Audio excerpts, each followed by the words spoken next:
Insight está de volta, falando hoje sobre Ministério Pessoal na companhia do pastor Sérgio Monteiro, nosso líder aqui para Ministério Pessoal na Zona Sul de São Paulo. No bloco anterior, se você não assistiu, volta lá, assiste, veja o que a gente está tratando aqui para que tenha uma sequência. Nós falamos a respeito de características, né, desse líder do Ministério Pessoal. Agora, junto com as características, óbvio, né, que Deus vai capacitar, Deus vai dar todo o caminho que ele deve seguir. Ele tem algumas atribuições, pastor, ou seja, coisas que ele, como líder deste ministério, deve realizar, ele deve executar, ele deve fazer, né? Quais são as mais importantes, assim, que você vê no caminho? Vamos supor, para quem está começando agora, se você tivesse que pensar as mais importantes, coisas que ele não pode esquecer que é uma atribuição dele, exclusivamente. Quais seriam? Olha, a primeira delas é que ele foi um líder eleito por uma comissão de nomeações, ou pela comissão da igreja, se no momento já em transcurso do ano, e ele faz parte de uma equipe, então ele faz parte da comissão da igreja. E ele deve contribuir ali na comissão da igreja para o crescimento da igreja como um todo. Seria ele, assim, então, quem sabe, um dos responsáveis, ou o maior responsável por, de repente, levar um plano de missão, um sonho a ser alcançado, ou então, quem sabe, sei lá, ideias de lugares ainda não atingidos, né? Ou não, essa é a atribuição dele também nesse contexto ou não? Também. E ele vai partir tanto por estar presente na comissão onde ele vai apresentar essas ideias, mas essas ideias elas devem nascer em algum lugar. Nasce na equipe do Ministério Pessoal. Então ele não trabalha sozinho, ele não é ilhado. O diretor do Ministério Pessoal, assim como o cargo do diretor, é votado pela comissão de nomeações, o secretário do Ministério Pessoal, o coordenador de interessados. Então, esses três, diretor, secretário e coordenador, além de serem votados pela comissão de nomeações, os três fazem parte da comissão da igreja e os três fazem parte de uma outra comissão, que é a equipe do Ministério Pessoal, onde se acrescenta o coordenador ou diretor da classe bíblica, o diretor ou coordenador ali dos pequenos grupos e outros convidados. O pastor deve fazer parte desta comissão, bem como um ancião conselheiro. Fora do trabalho da comissão, onde ele vai apresentar os planos, ele trabalha ali com esta outra comissão, que é a comissão do Ministério Pessoal, onde os planos devem ser desenvolvidos. E isso é importante. O diretor do Ministério Pessoal, quando ele tenta trabalhar sozinho, muitas vezes ele se cansa, fica ali parado e fracassa no trabalho. Mas o diretor do Ministério Pessoal que trabalha com a sua equipe, ouvindo seus associados, planos ali que nascem num conjunto, pensando no todo da igreja, esses planos, além de serem mais fáceis, porque nascem na mente de várias pessoas, eles se tornem aí também mais praticáveis, né? Mais fáceis de se colocar para a igreja toda. Essa equipe, você mencionou, a comissão de nomeações escolhe e tudo, tem uma das funções aí me chamou bastante atenção, coordenador de interessados. Não sei se em algum momento mais para frente você tinha pensado em falar ou tocar nesse ponto, mas eu acho que é importante porque, sei lá, de repente pode até confundir, né, o diretor do Ministério Pessoal, o coordenador de interessados. O que faz esse coordenador de interessados? A própria nomenclatura do nome já diz, ele vai coordenar, mas de que forma ele faz essa coordenação daqueles que são interessados pela palavra de Deus? Como é que, mais ou menos, só para a gente ter uma ideia. A equipe toda trabalha unida. E enquanto a equipe vai se preocupar ali em fazer e planejar ações, planejar e cumprir ações para conseguir pessoas para estudar a Bíblia com elas, o coordenador de interessados cuida da parte mais importante, que é o fruto desse trabalho. Então, muitas ações na igreja são feitas e programas, às vezes, maravilhosos, né? Fora ainda do trabalho do Ministério Pessoal, às vezes fazemos cantatas de Natal, celebrações de Páscoa, programas lindos do Dia das Mães, né? Igrejas que estão em conjunto com escola fazem programação e vem tanta gente, mas acabou e virou só um evento, passou.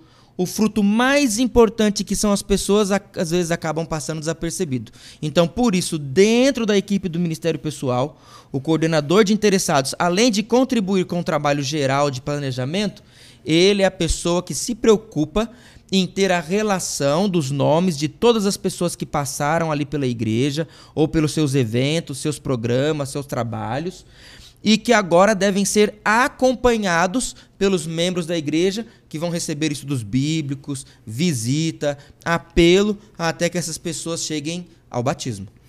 Legal, pastor. Então, quer dizer, é uma equipe focada, né, e unida. Quer dizer, tem que trabalhar junto. Ele vai ser o coordenador de toda essa equipe, o diretor do Ministério Pessoal, e esse suporte que ele recebe do coordenador de interessado eu diria que, sei lá, de repente é a alma do negócio, porque todo mundo vai ter nomes, né, a serem trabalhados e assim por diante, né? Sim. E o que mais que um líder de ministério pessoal se preocupa, pastor? Olha, só entrando num detalhe, né? A gente também citou aí que parte da equipe dele é o coordenador de pequenos grupos.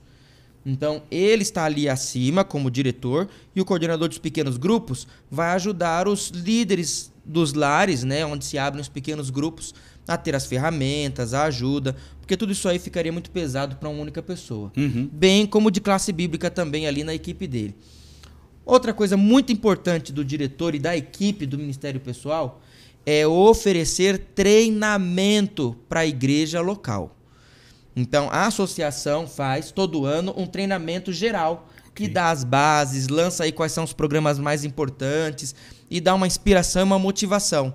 Mas não apenas uma, duas, o melhor seria aí uma vez a cada trimestre na igreja acontecer na igreja local um treinamento realizado pela equipe do Ministério do Pessoal juntamente com o pastor distrital. Oferecer aí o treinamento e também trazer aí os materiais que estão disponíveis para os membros da sua igreja. Sabe que teve uma época na igreja, né, em que material era uma coisa assim bem escassa, né? Não tinha muito material. A impressão que eu tenho é que hoje não falta material. A gente tem muito material e os materiais são de alta qualidade, né? Ou seja, hoje a pessoa que deseja aprender, servir da melhor forma, fazer um excelente trabalho, tem nas mãos aquilo que precisa, né, humanamente falando, no critério, no quesito material, aquilo que precisa para executar o bom trabalho, ou não? A igreja hoje é riquíssima em material. Eu acho que a gente já está até quase partindo para um outro extremo, né? Quando a gente só tem uma peça de roupa, a gente abre o guarda-roupa e bota aquele paletó e aquele ali que tem que usar, não tem outro. Quando já tem dois, tem que escolher entre o preto e o azul. O problema é que do material hoje da igreja a gente tem tanto material, tem muito material, que às vezes alguns podem até se perder em meio a tanta coisa que tem para usar. A gente vai falar sobre material daqui a pouquinho, mas o melhor material, pastor Alexandre, para se fazer um bom trabalho no ministério pessoal é a pessoa. Os irmãos da igreja são o melhor material que Deus precisa usar para ganhar novas pessoas. Ou seja, não adianta ter um excelente material gráfico, não adianta ter, sei lá, uma equipe extraordinária se o coração não está na missão. Quer dizer, se a vida não está derramada no trabalho e no serviço de Deus, né? Você pode ter todo o material disponível. Sem pessoas disponíveis, o material vai ficar parado lá. Não adianta nada. Por outro lado, conhecemos igrejas que quase não tem material nenhum. É uma pessoa com a sua Bíblia na mão e vontade. E ela faz toda a diferença na sua comunidade. Maravilha. Então, para quem está nos acompanhando, você que está nos assistindo aí, você já está percebendo que é necessário treinamento, é necessário ter contato com esse universo, com esse mundo todo. É necessário principalmente ter um coração entregue, aberto, convertido, porque tem trabalho. Aliás, Jesus já disse há muito tempo atrás, a seara é grande, né? E os trabalhadores são poucos. Agora, é necessário que a gente ore a Deus para que envie mais trabalhadores e que assim seja, né? E que um dia, quem sabe, 100% daqueles que estão ali, nasceram no reino de Deus, possam continuar semeando e trabalhando, né? Que outras funções são importantes, pastor? Vamos pensar em pelo menos mais uma ou duas para a gente fechar esse bloco. Olha só, além de oferecer treinamento e material para as frentes, né, áreas missionárias da igreja, ele precisa de listar as pessoas que dão estudo bíblico na igreja. Por dois motivos. Primeiro, para conhecer aqueles que já estão envolvidos e engajados. E o segundo é para conhecer aqueles que não estão. São as pessoas para quem agora ele vai começar a direcionar tempo, recurso e motivação para que passem para o grupo daqueles que estão dando estudos bíblicos. Ele precisa, juntamente com o coordenador de interessados, ter a lista das pessoas interessadas na igreja, saber quem está trabalhando com elas e em que nível elas estão dentro do estudo bíblico. Para quê?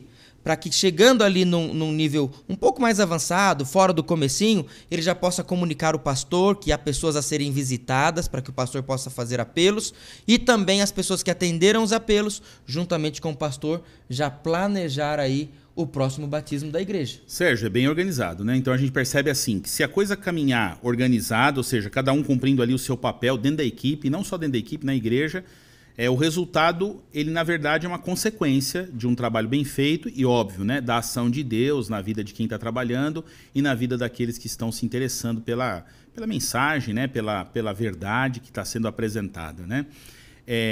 Eu toda vez que toco no assunto desse trabalho, onde a pessoa se dispõe voluntariamente, sabe, e colocar a vida naquilo ali, isso mexe bastante comigo. E aqui eu falo com muita sinceridade, porque eu penso que alguns têm toda a possibilidade, poderiam participar desse privilégio, mas acabam ocupando a vida com muita coisa que não são coisas ruins, mas que eles seriam muito mais felizes, ficariam muito mais plenos se eles entendessem que essa missão, esse trabalho, na verdade é para alegria, para felicidade, para salvação de quem pratica, né? De quem trabalha. Quer dizer, o maior beneficiado no final das contas é quem está na missão, é quem está colocando os pés para fazer, né? E assim, isso é algo que me toca. Quando eu vejo esse voluntariado, eu fico muito mexido, assim, sabe? Olha, todos aqueles que são envolvidos com o trabalho missionário e participam das frentes missionárias na igreja, em unânime, eles podem dizer que o melhor ou o mais beneficiado é quem pratica. E eu não tenho dúvida de que quando Deus colocou esse trabalho para os seus discípulos fazerem, aqueles que o aceitam fazerem, Deus não colocou isso pela necessidade que ele tem para alcançar outras pessoas. O Espírito Santo é poderoso, mas ele colocou isso para que as pessoas que se envolvem pudessem se manter aquecidos nesse mundo frio do pecado, para que eles se mantivessem aí em movimento e não perdessem o alvo enquanto falam do alvo para as outras pessoas. Maravilha. Pastor Sérgio, estamos aqui falando sobre ministério pessoal e você que é líder nessa área, que acompanha o Insight, esse treinamento de uma maneira diferente, um bate-papo, mas aonde você pode tirar lições importantes. Espero que você pegue aí um lugar para você anotar, anote aí as ideias que o pastor já está colocando aqui, procure as orientações necessárias para que você cada vez se desenvolva mais. A gente fecha esse bloco dessa forma e daqui a pouco a gente volta. Se você ainda não viu os vídeos anteriores, dá uma olhadinha e no próximo bloco a gente volta de novo falando sobre ministério pessoal. Até já!